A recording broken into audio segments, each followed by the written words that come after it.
Shalom, puji nama Tuhan.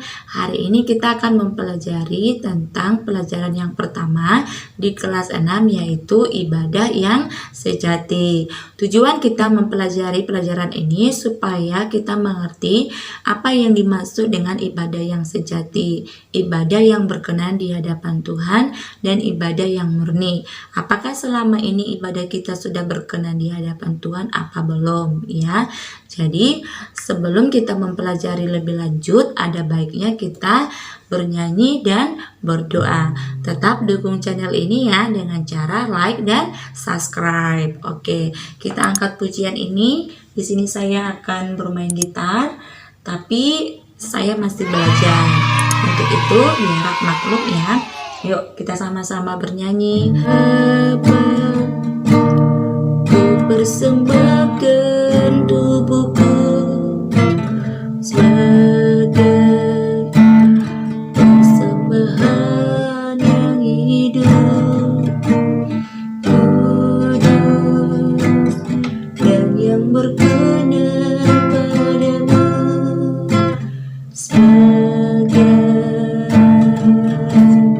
ibadah yang sejati. Oke, sama-sama kita berdoa ya. Semua lipat tangan, tundukkan kepalanya. Kita berdoa sungguh-sungguh kepada Tuhan. Tuhan Yesus, terima kasih buat kasih-Mu. Hari ini kami mempelajari kebenaran firman-Mu. Berfirmanlah Tuhan, kami siap untuk mendengarkan dan melakukan. Terima kasih Tuhan Yesus. Sama-sama kita katakan amin. Oke.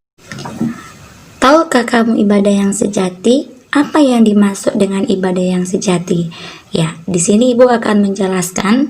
Kita buka Alkitab kita di dalam Roma 12 ayat 1 sampai 2. Ibadah yang sejati dijelaskan di sini, kita harus mempersembahkan tubuh kita ini sebagai persembahan yang hidup, yang kudus, dan yang berkenan kepada Allah. Dan juga di dalam Yakobus 1 ayat 26 sampai 27, ibadah yang murni itu kita harus mengunjungi anak yatim piatu, janda-janda yang dalam kesusahan. Bahkan juga kita harus menjaga lidah kita ini supaya tidak berdosa, tidak berbohong, tidak berdusta. Ibadah yang sejati bukan hanya ibadah pergi ke gereja, membaca Alkitab, bernyanyi, berdoa, ya. Tetapi ibadah yang sejati dan ibadah yang benar, kita harus mempraktekkan cara hidup yang dikehendaki Tuhan, atau ya, yang menyangkut seluruh hidup kita. Yang seperti apa itu? Ya, contohnya setiap kegiatan yang kita lakukan di sekolah, ya, belajar yang rajin, sikap yang baik, dan sopan kepada guru. Di rumah kita harus membantu orang tua, harus berkata yang benar. Kalau di gereja ngapain? Kita harus mendengarkan firman Tuhan, berdoa sungguh-sungguh, bernyanyi juga harus sungguh-sungguh. Dalam bermain juga kita harus adil, tidak serakah, harus mengasihi teman kita supaya kita juga dikasihi, ya. Kita juga harus menolong orang miskin, menolong orang yang sakit, mereka yang menderita seperti anak jalanan, dan orang-orang yang membutuhkan pertolongan kita.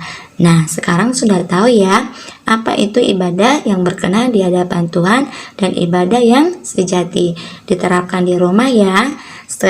Terakhir adalah tugas di halaman 5. Kalian harus mengerjakannya. Selamat mengerjakan. Tuhan Yesus memberkati. Shalom, sampai ketemu lagi.